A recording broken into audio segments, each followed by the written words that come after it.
Good morning. Welcome to Illinois' Identity and Innovation Summit, where we want employment to be connected to people living with HIV and disabled trans. I am Ronnie Patrick, and I'm the director of the Division of Rehabilitation Services, a division of the Illinois Department of Human Services. I am so happy to be able to start off this day's event this morning. And I have the pleasure of introducing someone that I am so happy to serve, our Governor, Jb Pritzker, who has for his whole life stood up for social and economic justice and expanding opportunities in communities across the state of Illinois. And as evidence of his commitment to people in all communities, on October 4th, 2021, Governor Pritzker worked to increase inclusion and decrease barriers faced by people with disabilities. And he signed an executive order to ensure people with disabilities receive equal pay for work they perform as employees of state vendors. He said that Illinois is leading by example to ensure people with disabilities are not paid a sub-minimum wage. And as a disabled person myself, who went through special education services, utilized the very division that I'm in charge of so that I could be employed, I am proud to be able to introduce Governor Jb Pritzker. Good morning. This is Governor Jb Pritzker.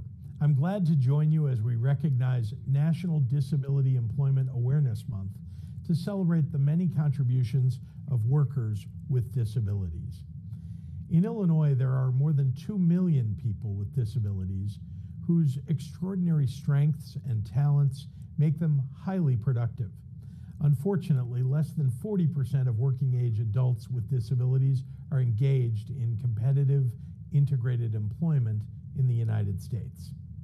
Disability is part of the fabric of the human experience, and people with disabilities have intersectional identities, including people of color, women, the LGBTQ community, and immigrants. Addressing all barriers to employment is part of what today's conference is all about. It's a beginning of Illinois-specific solutions for Illinois job seekers and employers working to create equitable employment opportunities.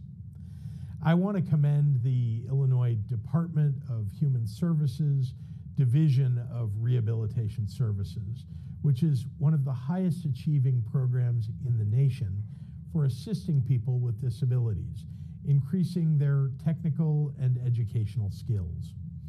I would also like to thank our Department of Commerce and Economic Opportunity for continuing efforts to reach underrepresented populations. Our workforce, the agencies that represent them, exist to reduce unemployment and match employers with employees. Achieving progress here requires a deliberate effort to serve individuals with intersectional identities. When we come together to address this need in the disability population, we help all residents maximize their potential. Everyone, no matter their ability or identity, should be able to discover their talents and find jobs they can succeed at. Thank you for your advocacy as we honor the strength, power, and identities of people with disabilities.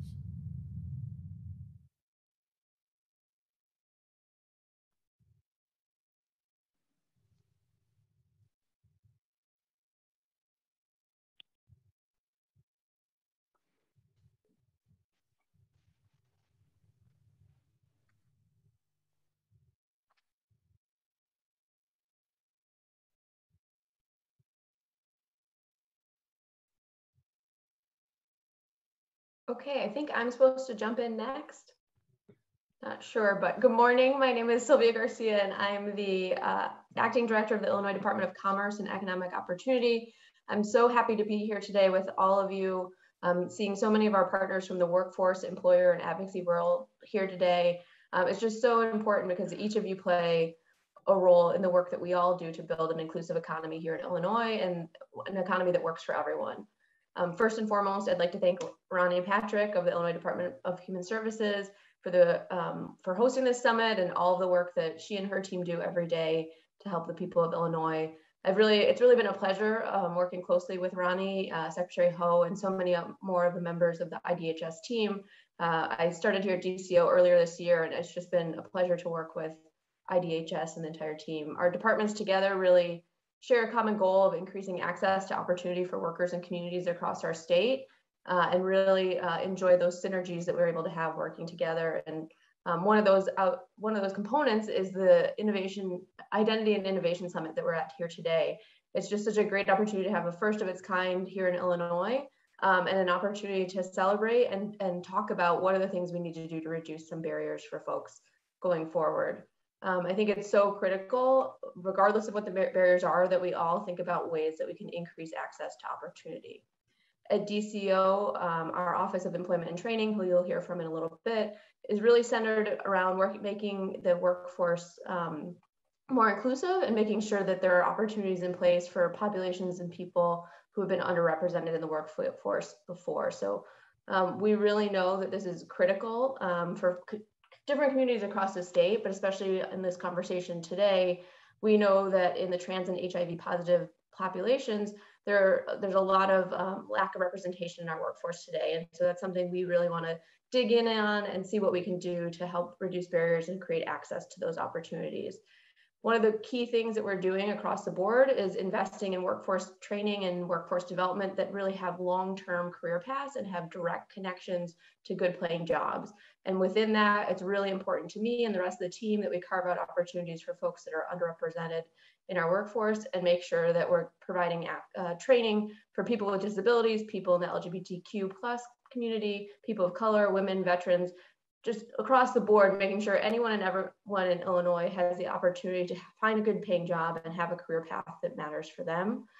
It's really critical to us that that's a partnership. It's a ongoing activity with, as I mentioned, IDHS, but also our statewide network of local workforce partners like the 22 LWIAs that help us with our Office of Employment and Training, and really make sure that we're laser focused on bridging state and federal programs to bring this type of training to every region of our state and every resident who is out there who's looking for assistance. Our local partners are so important in this, and I know that it's really critical that we develop those career paths and training that all align it and bring those things together. Some key things that we're doing, I think, as we all know, the last year and a half has been really difficult for everybody, but I think there's been a lot of inequities in kind of how the economy is recovering and how things are happening. And so we really want to make sure that we're laser focused again on reducing barriers and creating access to opportunity. Some of the things that we've been doing, there's a number of things that we're working on, but in particular, I wanted to highlight our $40 million workforce recovery program, which we call JTED, the Job Training and Economic Development Program. This is a key component of the governor's economic recovery plan for fiscal year 2022 to build back stronger and a more inclusive economy for the state of Illinois. Through this program, we're focused on bringing unemployed, underemployed, and underrepresented residents into in-demand industries right now.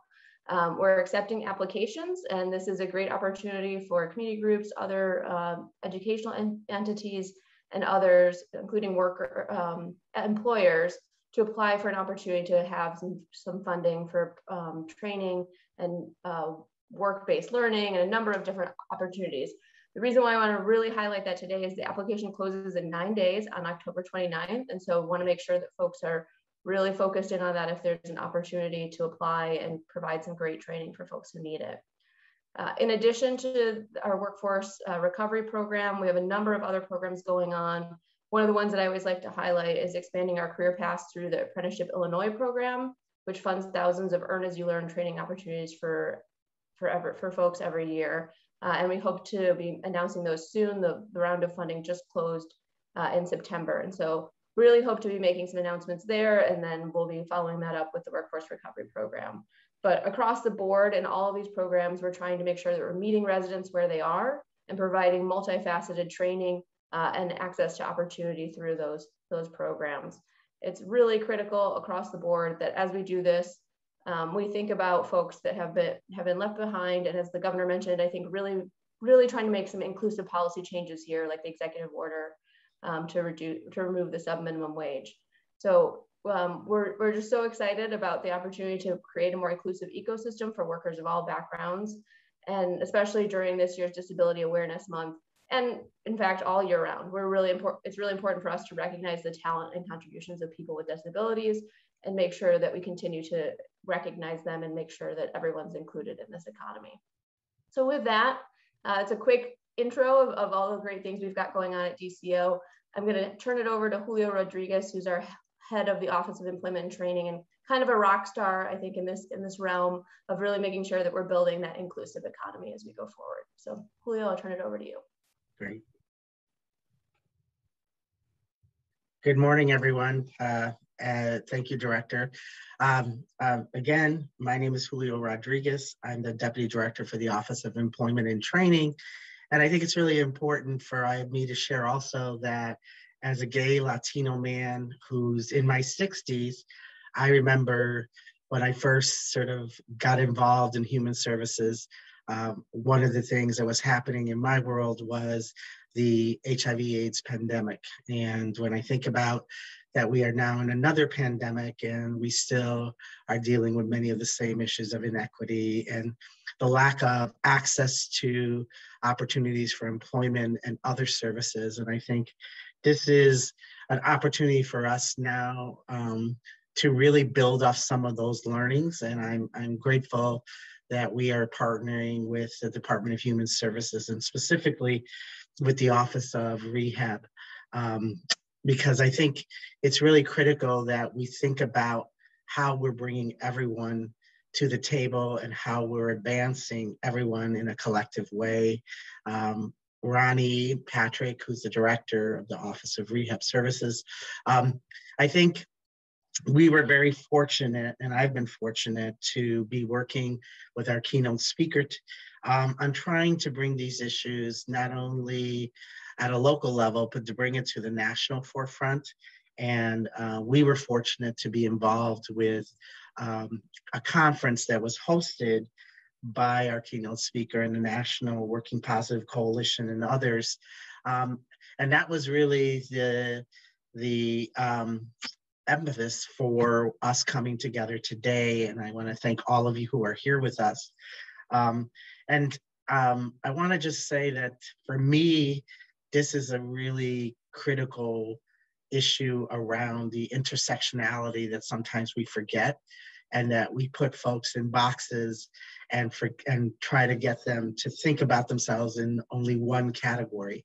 And I think it's important for us to always think about intersectionality and the importance of serving the whole person and making sure that we're providing the types of services that really do meet people where they're at, as the director said, but also help recognize all of them and bring them full self to whatever opportunities we can provide. Again, I want to just thank DHS, Director Patrick, for helping to bring us all together. And with that, I also want to now take the opportunity to introduce you to a good friend of mine and someone that over the last couple of years I have come to admire because of his work in this area. Mark Misrok is the co-founder of the National Working Positive Coalition and president of its board of directors. Mark previously served as the Director of Client Services and Community Programs and Employment Services at Positive Resource Center in San Francisco, working there from 1995 to 2000. Mark has been living with HIV for over 30 years and began his own vocational rehabilitation activities with PRC, first as a client, then as a volunteer in 1992. He served as a member of the San Francisco Mayor's Committee for Employment for Persons with Disabilities from 2001 to 2007, as a member of the New York Statewide AIDS Service Delivery Consortium from 2011 to 2014, as an advisor on employment for the New York Governor's Task Force on Ending the Pandemic from 2014 to 2015, and is currently the member of the New York Peer Certification Steering Committee and the U.S. People Living with HIV Caucus Steering Committee.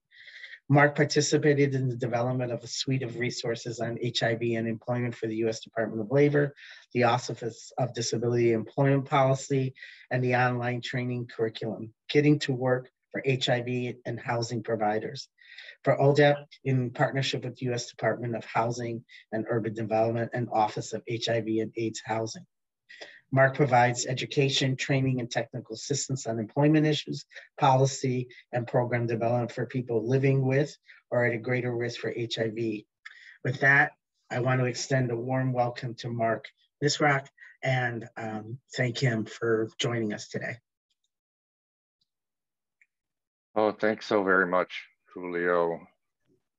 It's an incredible honor to be participating in this event, and even more so to have been asked to speak.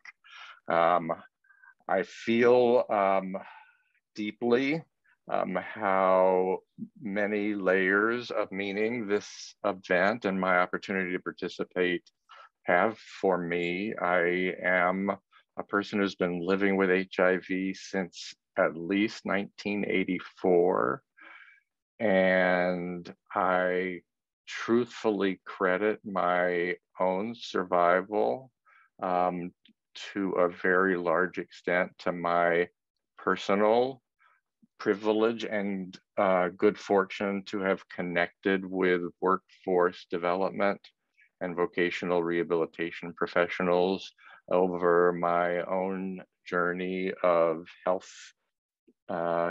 care and recovery and rehabilitation. I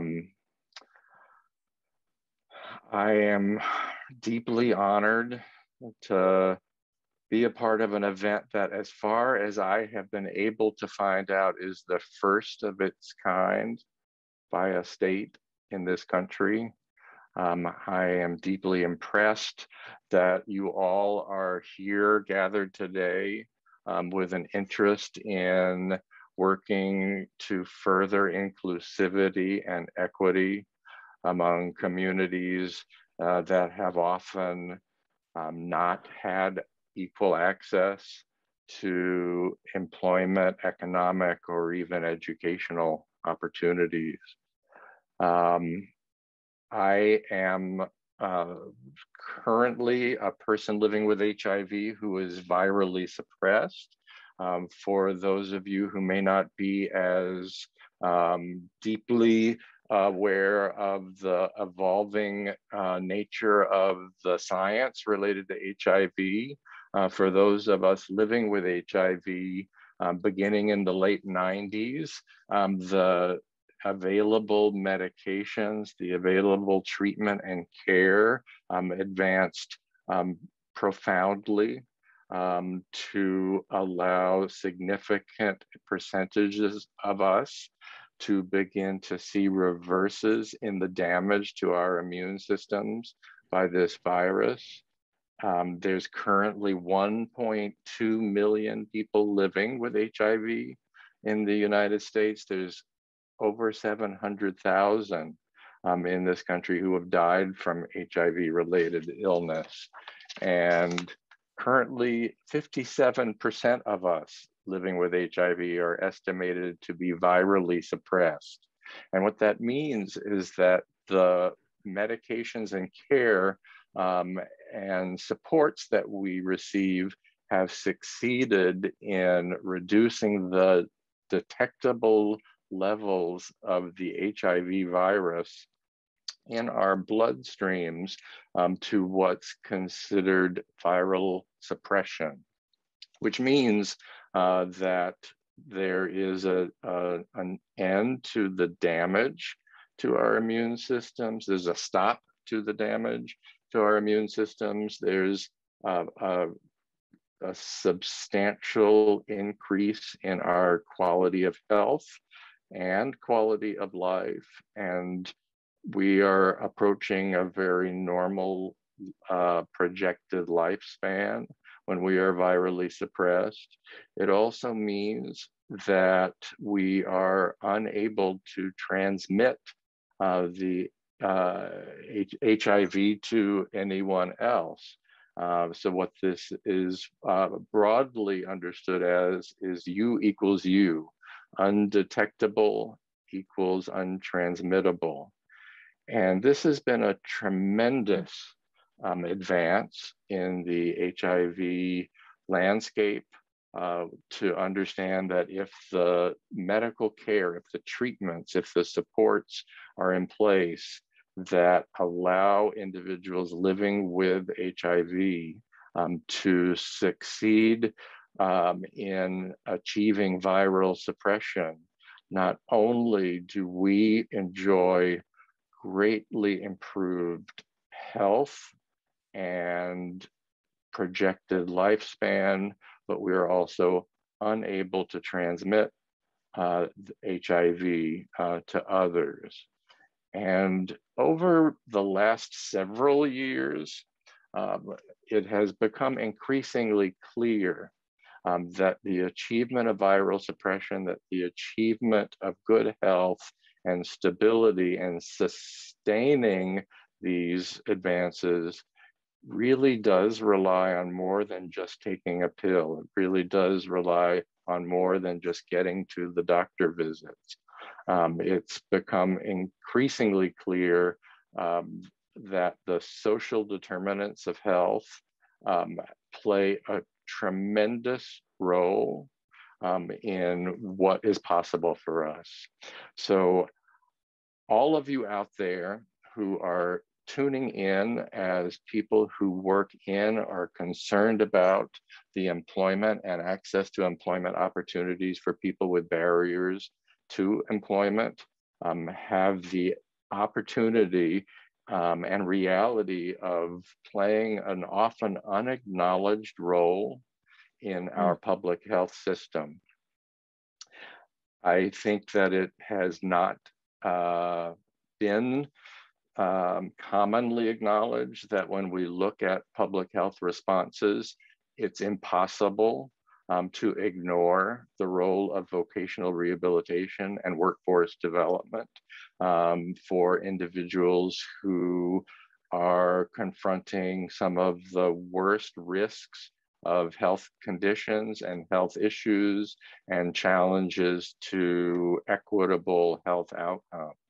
Our communities in this country who have been most disproportionately impacted by HIV are communities that down the line also can be seen to have struggled with accessing equitable employment and economic opportunity.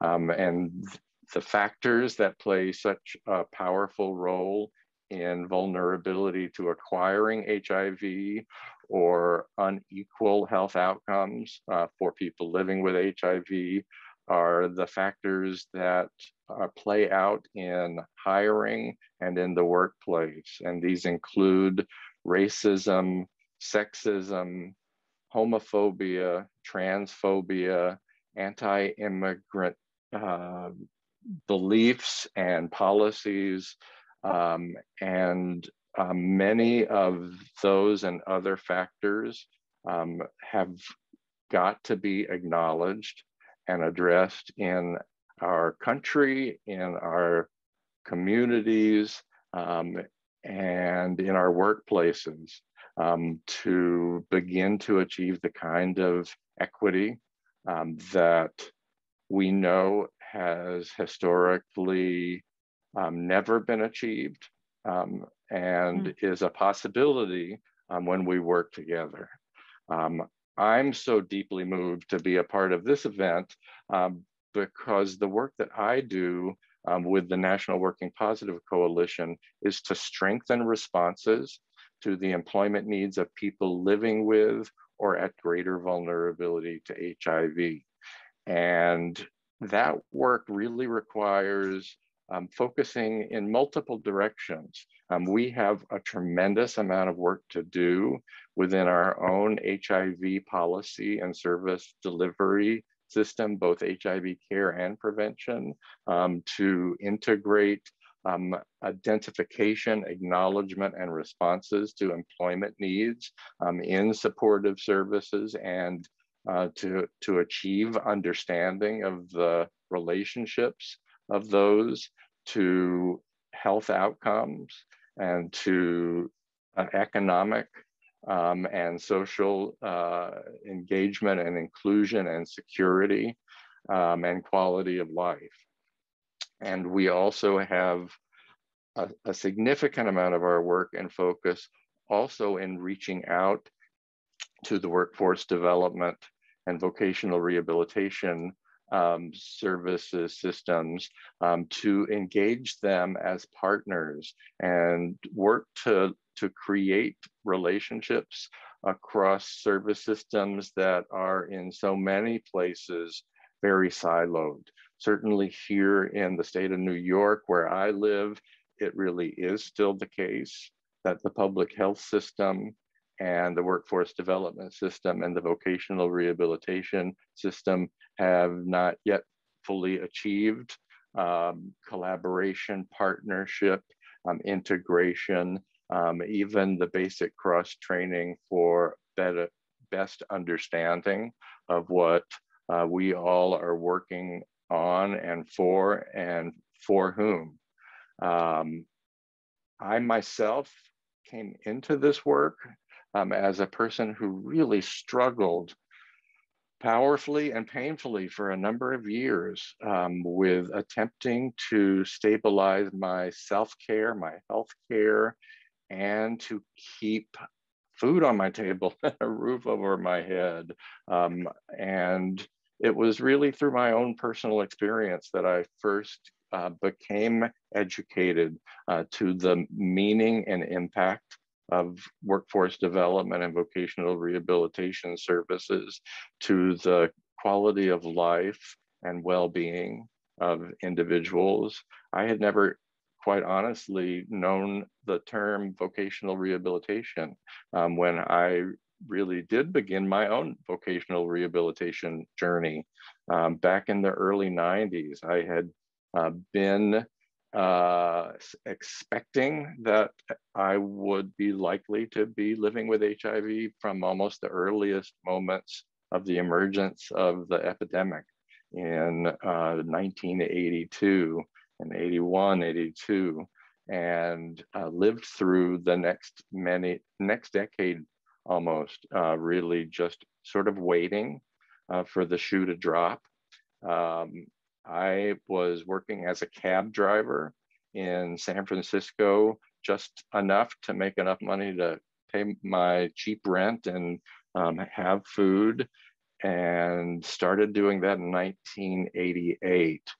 And in 1992, I heard about a tiny little agency that had been started by a group of volunteers called Positive Resource that was attempting to deliver employment services for people living with HIV. And in that time, we had not yet gotten really good meds available. And a very large percentage of people known to be living with HIV were really very sick and getting sicker and struggling to be hopeful about a longer term future. I really clasped onto that agency as soon as I could after hearing about them, because I was one of the more fortunate individuals who wasn't progressing in severity of my own illness, living with HIV quickly, and therefore wasn't eligible to go out on disability benefits, and really relied on employment to survive, and had very limited skills, limited education. I hadn't completed college, never touched a computer, had very limited work skills, and had been working as an artist primarily, and not really a very successful one, and certainly not to a level of feeling hopeful that would bring in my living wage. And so when I heard about the employment being created for people living with HIV, I had at that point become progressively depressed and struggled increasingly with self-care and wellness, and really only half-heartedly believed they might be able to understand and help me, but clasped onto it as really one of the resources that gave me hope that possibly things might stabilize and improve for me as I was struggling to live with and manage my chronic health condition. Over the next several years, I ended up going through a very incremental and gradual and substantial vocational rehabilitation process. And I look back and realize how incredibly lucky and privileged I was.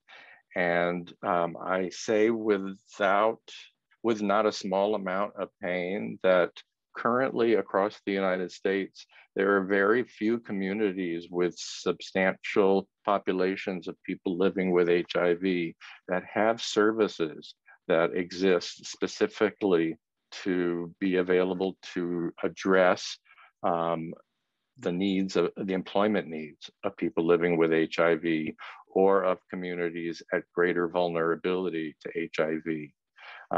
And it is my wish and hope that as a result of today's extraordinary program, that some of the folks that are here today assembled for this summit will decide to take steps, possibly change how you work, possibly take the initiative to reach out to agencies that you might not have connected with in the past, to communities you might not have connected with in the past, to encourage training within your workplaces, to look at employment policies and opportunities to incrementally or on a large scale encourage initiatives that can open the door, that can fling open the door for people at greater vulnerability to HIV, as well as people living with HIV.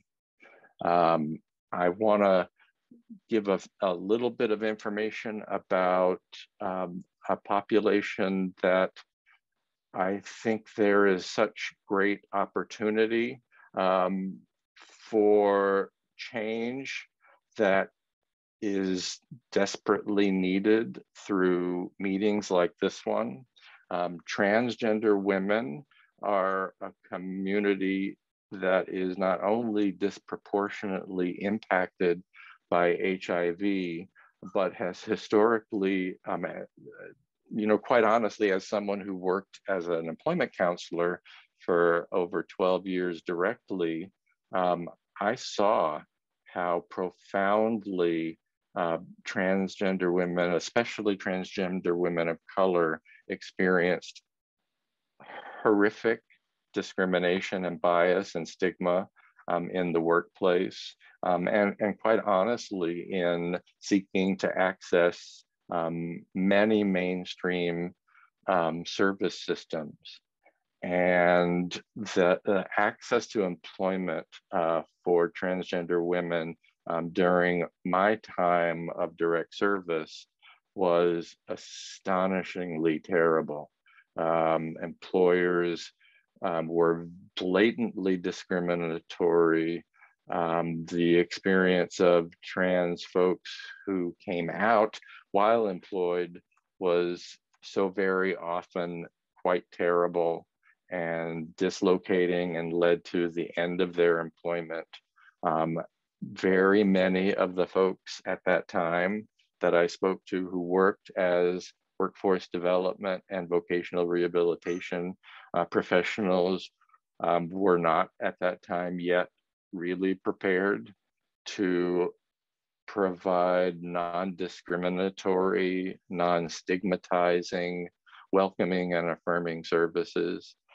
So I can't overstate the meaning and the stature of an event like this happening, where at least some of you may have an opportunity to advance your capacity for effectively reaching out, for effectively serving, for effectively engaging individuals from the transgender community. And my hope is that will especially benefit transgender women of color.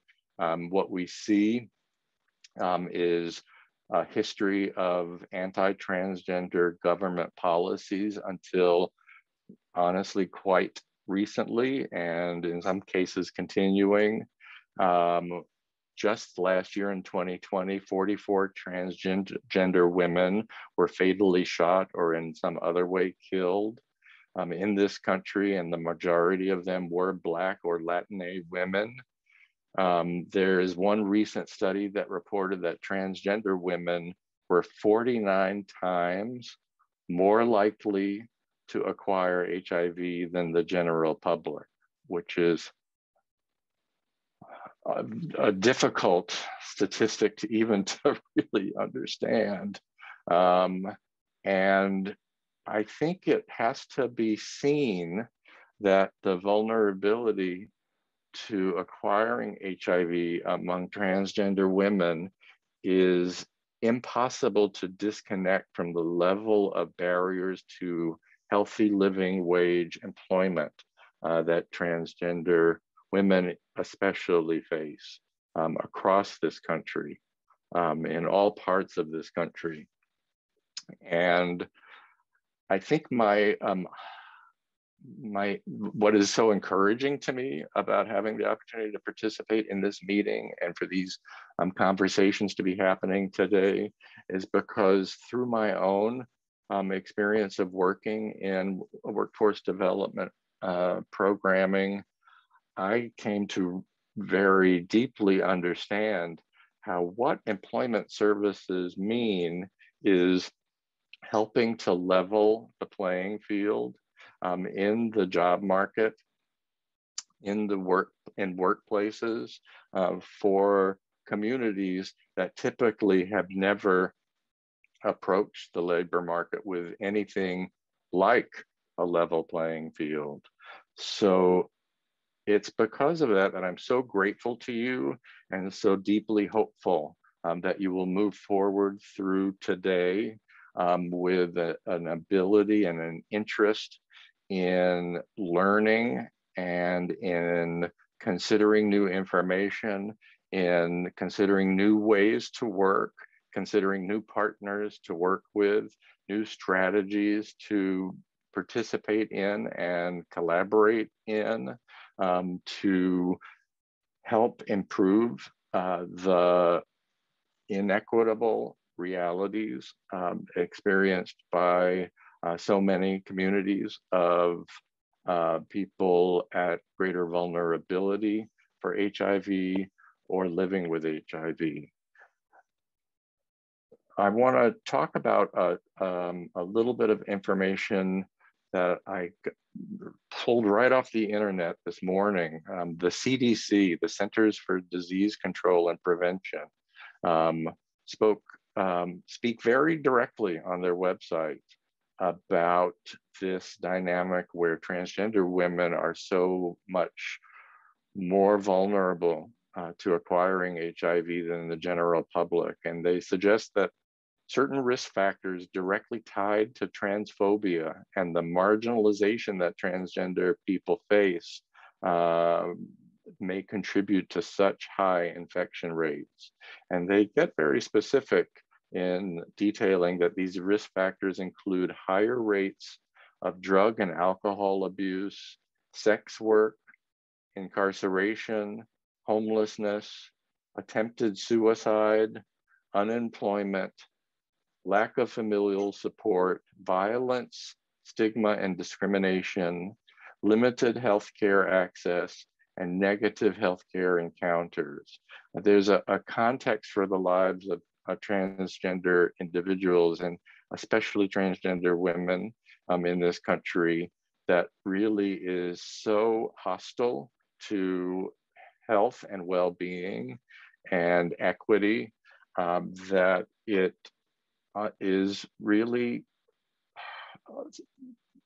hard to imagine that they wouldn't be suffering these incredibly disparate rates of both acquisition of HIV and unemployment, underemployment, unsafe employment, and lack of access to healthy living wage employment.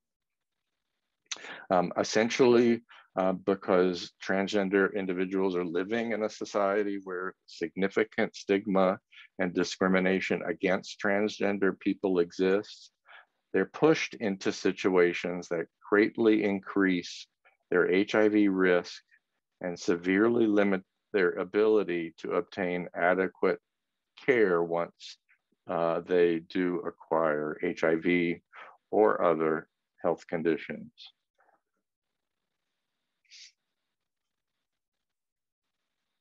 In all of our work, meaning all of us, and I see that there's currently about 81 of us, there's 81 of us that I see as participants in this meeting.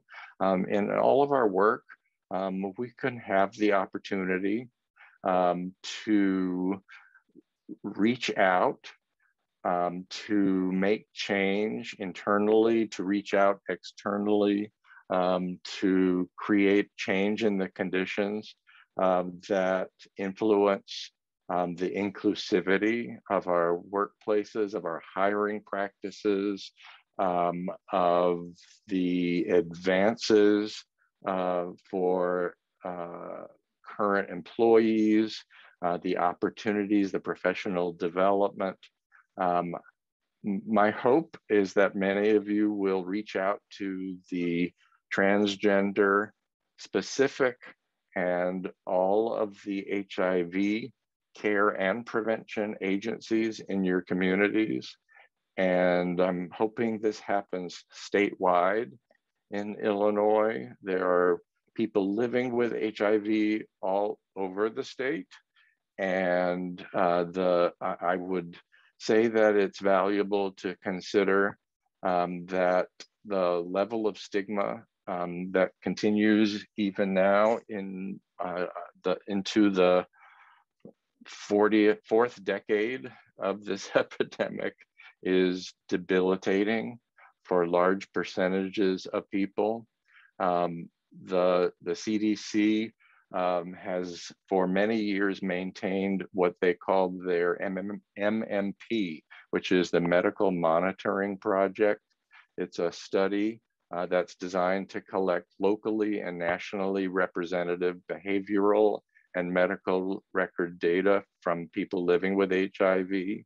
And they have designed this data collection with a goal of developing reports that are as representative as possible of the realities of people living with HIV nationally in this country. For this project, they specifically strategized to collect data in 16 specific states, which includes Illinois, and 6 specific jurisdictions as well, which includes Chicago, and 1 territory, Puerto Rico, as well. And in their most recent data reports, which is for the year 2019, they showed 41% of people living with HIV were unemployed. And I know that for people like me who've been able to benefit immensely in stabilizing and improving our health through the advances of care and treatment for HIV, it feels shocking and appalling to see such a high percentage of people living with HIV still unemployed. I believe it's essential to understand that the needs for addressing this phenomenon are across multiple service systems, Quite honestly, we need change across the HIV service system. There are currently very few HIV care or prevention initiatives that include an employment services component. And quite honestly, very few HIV care or prevention service initiatives even have developed the capacity to let people know about the existence of the Office of Rehabilitation Services, the existence of vocational rehabilitation services, the existence of workforce development services, the existence of the American Job Centers across Illinois and really across the country. We have a tremendous amount of work to do within our own service system in HIV care and prevention to make change that I think can be understood as needed, because culturally, as a nation, we have not historically understood employment needs and economic needs as a valid public health need. And yet, increasingly, we hear from communities and from expert stakeholders that there is no achievement of an end to the HIV epidemic without addressing the economic and employment needs in both an HIV prevention context as well as in HIV care. So we are hopeful in our work within our own HIV landscape to see more of our service programs developed so that our case managers, our social workers, our peer navigators, all of our direct service providers become more aware of and knowledgeable about the availability of substantial resources that can be integrated into the service delivery to identify and address employment needs and allow for the potential of many more people to have the opportunity that I had, which was to exit severe poverty and to develop access for myself to a good job, as we heard, not just a good job, but also a career path that matters to me. I want that for every person across Illinois who is living with or at greater vulnerability to HIV. And the potential of that happening only grows as a result of new partnerships and collaboration and coordination between the HIV care and prevention services systems and the workforce development and vocational rehabilitation services systems. I have to say, it is my great hope that across the country, the extraordinary vision and leadership that is being demonstrated by Deputy Director Rodriguez and Director Patrick inspires similar activity and exploration and initiatives in other states. It is a remarkable incremental step that this event today is happening, that each of you has chosen to spend time in this meeting to look at the potential ways to make this happen and to build your own capacity to be a part of this change. There are so many thousands across the state of Illinois who may, as a result of your work and your efforts, gain access to transformative, positive change in their own lives. For that, I am truly deeply grateful. I want to mention some of the great partners that I've had the tremendous privilege and good fortune to work with in Illinois. One of the leading pioneer programs in the nation in developing employment services responses tailored specifically for people living with HIV is located in Illinois, in Chicago at the Chicago House. And the great folks there, I think we're going to have a chance to hear from Rahnee Carlick from Chicago House, excuse me, in one of the panels later in the summit, which I'm very excited about. They have done groundbreaking work there and continue to do groundbreaking work there. They moved beyond the extraordinary achievements that they accomplished in establishing and developing and delivering employment services for people living with HIV, and went on to create a landmark employment and housing program for transgender individuals, and regardless of HIV status. And I feel like it needs to be understood and acknowledged how powerfully important that activity is, understanding what greater vulnerability to acquiring HIV exists, especially among transgender women who experience huge barriers to both employment and stable and secure employment, as well as stable and secure housing.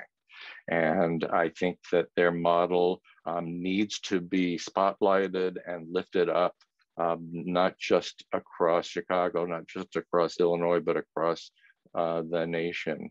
And I'm so glad you'll get to hear from them later today. I also want to highlight an extraordinary resource that's also located in Chicago. It's at the Legal Council for Health Justice. The amazing Kenya Garrett Burnett heads up their program, their legal services program for people living with HIV at the Legal Council for Health Justice. And among their strengths and capacities is the ability to individually evaluate, assess, and counsel individuals about their individual benefits combinations for the opportunity for people with disabilities who are living with HIV, who may be participating in SSI, SSDI, in Medicaid, Medicare, in the state's AIDS drug assistance program, in housing supports, and helping individuals understand their options for employment and develop strategies based on their individual choices for navigating through a plan to achieve employment and sustain employment, integrating the opportunity to be well informed in developing those plans and implementing them, and having support for navigating those steps.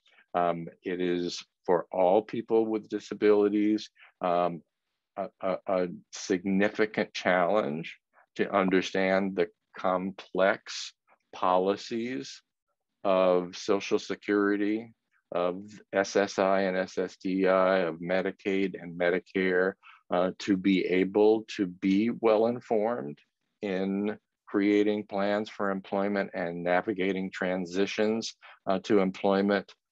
Any and all resources that are really tailored and equipped to support individuals in understanding these complexities and providing the support for navigating transitions, I tremendously benefit from knowing about. I'm interested to hear about the ones that you utilize and work with that I might not know about yet.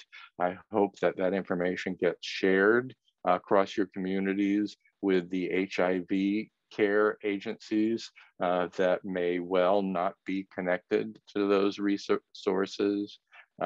Quite honestly, many HIV service providers are not knowledgeable about how people living with HIV may have the opportunity to enter employment and sustain their access to the essential health care to maintain their quality of health and well-being. So it is among the many types of cross-sector partnerships, collaboration, and coordination that you may have an opportunity to help introduce, facilitate, and support. We have conceptualized through our work at the National Working Positive Coalition an essential need for what we call HIV employment services networks. And these are at both state and local levels, where it creates a coalition of HIV service providers, vocational rehabilitation service providers, workforce development professionals, legal services, benefits advisement, education and training programs and institutions. And it's the connection and collaboration and coordination across these systems that often don't connect well and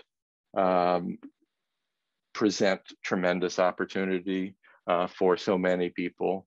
It is the establishment of these HIV employment services networks that hold the promise of opening tremendous amounts of opportunity that have not been understood as available to many of these, potentially 41% of the population of people living with HIV in Illinois who are currently unemployed. I think I'm just about at the end of my time. I am so grateful for being invited to join you today, so deeply impressed by the extraordinary work happening there in Illinois. I am hopeful to be a support and a resource in any way possible in your future initiatives, and all follow up to the discussions of today, and look forward to working with many of you moving forward. I think that we may have time for questions, comments. I will check and see if there's anything in the chat. I don't see anything yet, but I'm happy to be available for any questions that anyone may have or comments moving forward. Mark, I think we did have one hand raised. Oh, okay.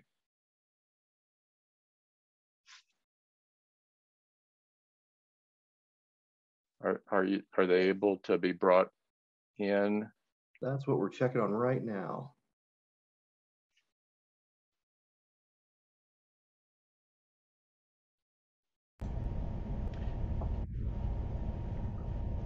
I'm going to go ahead and pull Judy over into the panelist side. I've asked her to unmute without much success, so I'll just promote her over to panelist. And then you'll be able to ask your question, Judy. Thank you so much.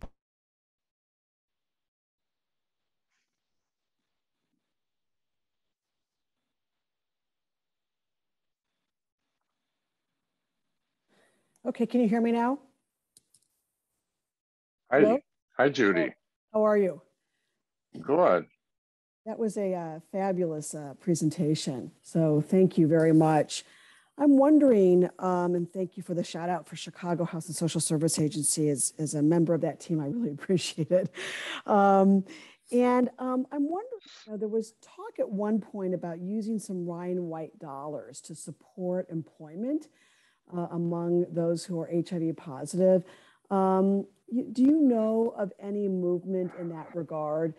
since, I think what a lot of us struggle with, of course, is finding monies to support those who are HIV positive to get back into the workforce. We're incredibly grateful to the Division of Rehabilitation Services, but it's one of many pots that we need to really move people forward. And I think your story is just a remarkable, inspiring story about how, with the right resources, people can really make positive change. So I was just curious what you might know about that.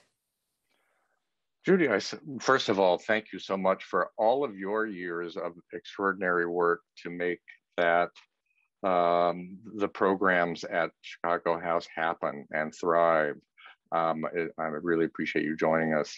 I want to say that I appreciate the prompt to talk a little bit about what's going on at the national level, because we have indeed seen some very encouraging shifting at the national level, particularly since the beginning of the new administration, who came in really trumpeting a focus and an emphasis on equity and inclusion of underserved communities.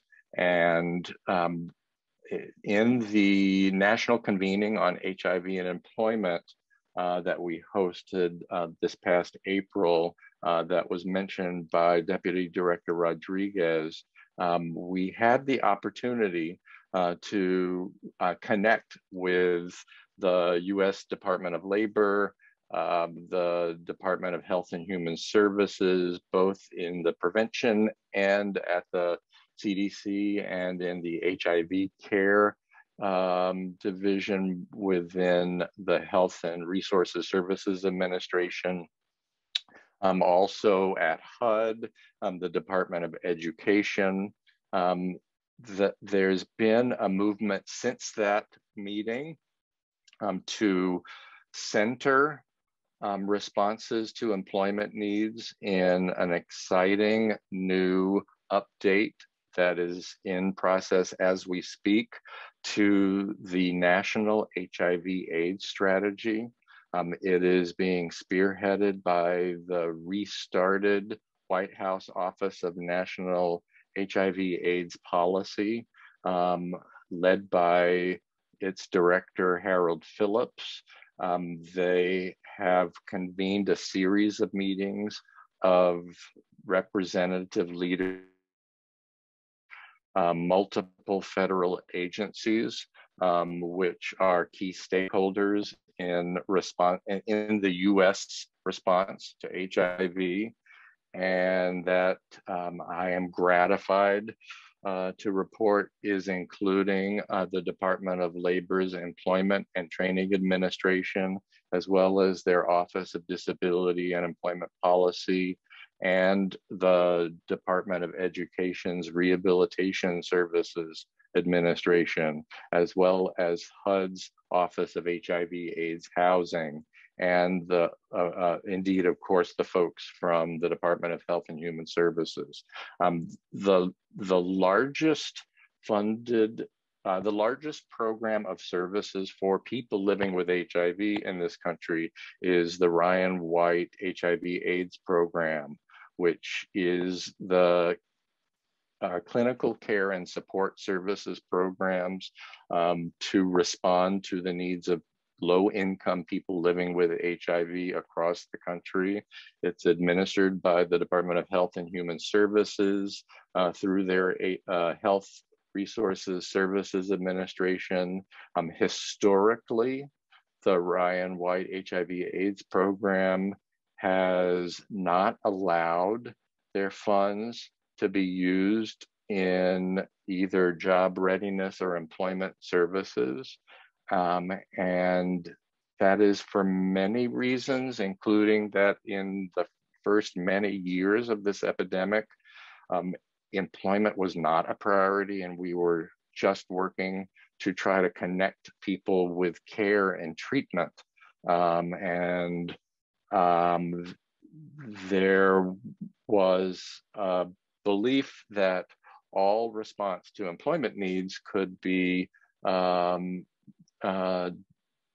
available through the existing workforce development and vocational rehabilitation programs. What we have seen is that in the small number of communities, like in Chicago with Chicago House, where there has been an HIV specific and HIV focused employment services initiative, that individuals succeed in making advances and achieving employment outcomes that are not being seen in communities where all that's possible is to send them into the local American Job Centers or vocational rehabilitation agency offices. We are a reminder that in other states, we don't see the kind of leadership to develop responses to these communities' needs that you're seeing today here happening in Illinois. The Ryan White HIV/AIDS program historical disallowance of funding HIV-focused employment services has been a focus of discussion by advocates, by service providers from the community, and at the federal policy level now at a higher level than I've seen before during this year. We are currently awaiting the delivery of the new updated national HIV/AIDS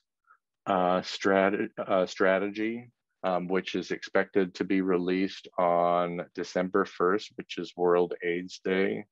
And it is our hope that there will be reflected in the updated national HIV/AIDS strategy an increase in specific funding for HIV-specific employment programs through both HIV care and HIV prevention initiatives at the federal level. We've also been very encouraged by a previously unprecedented level of interest and engagement from the U.S. Department of Labor within the Employment and Training Administration. It may be that many of you, or possibly all of you, are aware that the workforce development system nationally is largely defined at the federal level by the Department of Labor's Employment and Training Administration. It represents about 75% of the Department of Labor's $40+ billion budget. And previously, there had been no engagement of the Employment and Training Administration in previous national HIV/AIDS strategies. And in this cycle, leading to the delivery of an updated strategy, we've been really gratified to see an extraordinary level of engagement.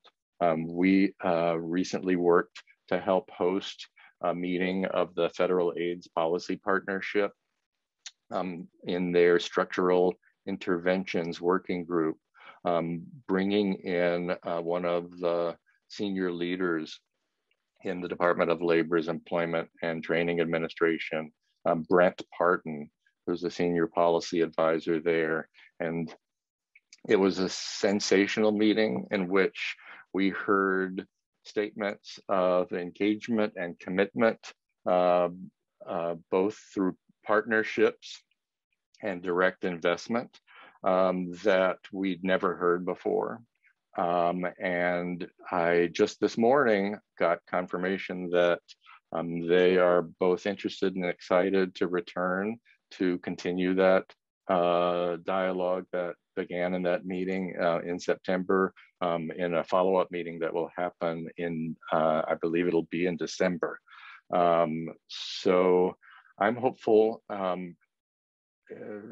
that there will be new energy, new resources, new partnerships, new collaboration, new initiatives responding to employment needs of both people living with and at greater vulnerability to HIV that grow out of the delivery on World AIDS Day of the new updated National HIV/AIDS strategy. And my hope, Judy, is that it will indeed reflect the long needed removal of the ban on funding employment services within that public health response to HIV.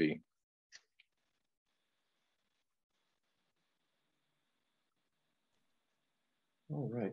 And Mark, Maria had asked a question in the chat as well, and this will be our last question. And Rahnee had offered a response. Can you see those? Yes, I now see that Maria asked, what type of functional impediments does someone that is on immunosuppressant medications for HIV experience? And I appreciate that question. It really will especially tie into determining eligibility for vocational rehabilitation to understand what kinds of functional limitations or impediments may be common among people living with HIV to even initially get them determined eligible for services. But also it's critically important to understand functional limitations of people living with HIV in developing plans for employment and to really be well informed in partnering with someone in the development of their plan to achieve employment and success in obtaining and maintaining employment. There is no one answer to that question because there's such a diverse range of functional limitations that may be found among people living with HIV. And there's such a great diversity across the population of people living with HIV. We are, as a population, aging rapidly. There's now substantially over 50% of us among people living with HIV who are over the age of 50. So aging is an increasingly substantial factor in the realities of people living with HIV. I shared that 41% of people living with HIV are projected to be unemployed based on the CDC's own reports. And a very similar percentage are receiving either SSI and or SSDI, and that reflects that many people living with HIV have been disabled and have been disabled for many years and have typically not received information or encouragement to explore and consider and take steps to prepare to pursue employment. So for many people living with HIV, among the primary barriers and limitations may be psychosocial as well as physical. There are tremendously high rates of trauma that are found among people living with HIV, and there's very high rates of depression and anxiety. Many people, especially the longer term survivors like myself, deal with a range of side effects and symptoms that sometimes we have put out of our or marginalized in our own thinking, but serve as major functional limitations to employment, such as neuropathy. And I see that Rahnee has added some of this, which is very helpful in the chat. Neuropathy is among the major long-term impacts of both treatment and living with HIV for many people, and it has a result for many people that possibly had worked in the past that they may be unable to do work that they've done in the past, especially if it relied on them being on their feet for all or part of their work days, their work shifts.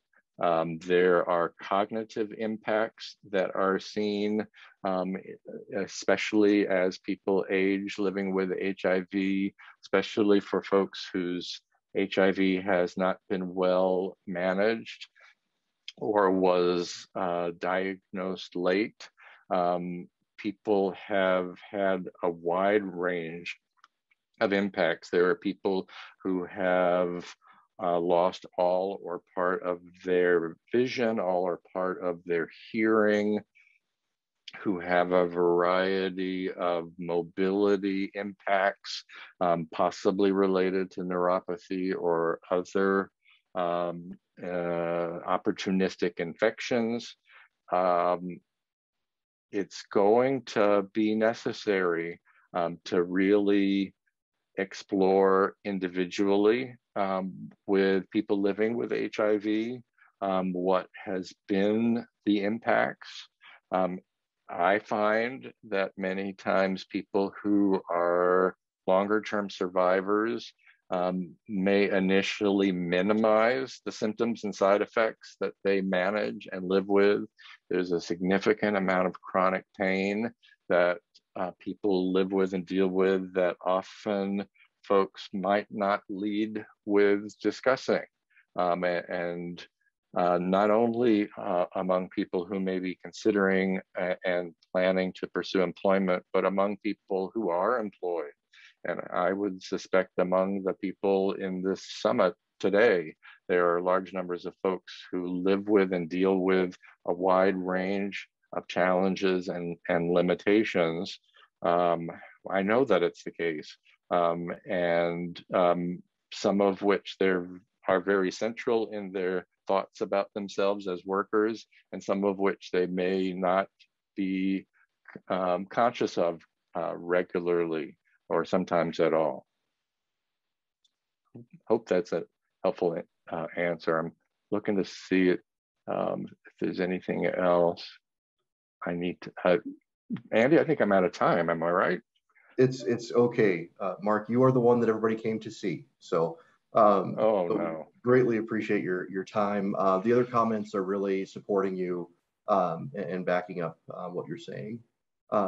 Mark, thank you so much for your time this morning. Thank you for your advocacy. I think you've done a fantastic job of kicking us off today. I know myself, I made a note, for after this day is over, how am I going to help my bureau advance our capacity? What are we going to do, to meet the mission here? So thank you for that. So if I may, my name is Andy. I'm with the Office of Employment and Training within the Department of Commerce and Economic Opportunity.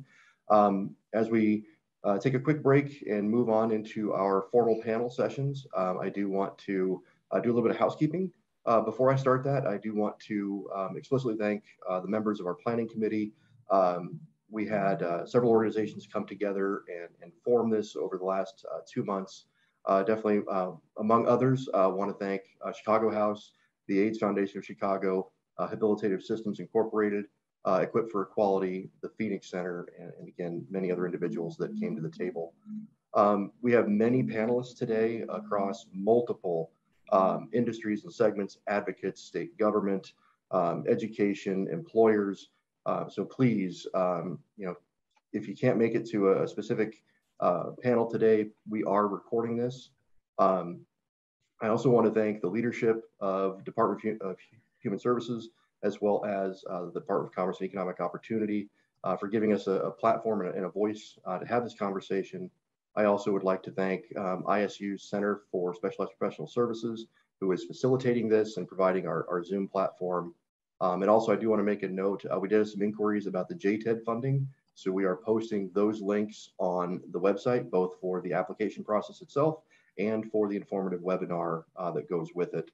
That will all be put up on the website, and I will follow up with those individual questions as we complete today. So the housekeeping, as you enter each session, a couple of things to keep in mind. All sessions are recorded. If you do miss a portion, we will be posting those in the next 2 weeks. Everyone who is registered will get an email advising them that those sessions have been posted. We do want to hear from you. We do want you to ask questions, but as a default, all sessions will be muted. So if you do have a question or a comment or concern, please put that in the chat and we'll make sure that that gets addressed. There will be an evaluation sent out after the summit. Very important. This is the first time we've done this. So we definitely want to hear from you and make sure that we carry this forward in some way, whether it's putting it into our as a track into our spring summit, or if we do this again next year. We really want to hear from the attendees. So we encourage you to engage, participate, ask questions. And before we click over this session, I'll just follow up very quickly with Director Patrick and Deputy Director Rodriguez. Is there anything we're missing? The only thing I would want to mention is that Andy did put in the chat the funding opportunity, the JTED funding opportunity, and I want to make sure there's also recordings of the technical assistance workshops that we did. So I encourage you all to look at that, and also know that this is the first round of our JTED funding. We're looking to do another round probably in the early spring. So if you're not able to submit this time, know that we'll have rounds in the future that you will have an opportunity to apply for. So thank you all for being here, and thank my partner, Director Patrick, for her continued support on this issue. And Mark, thank you for a fabulous presentation.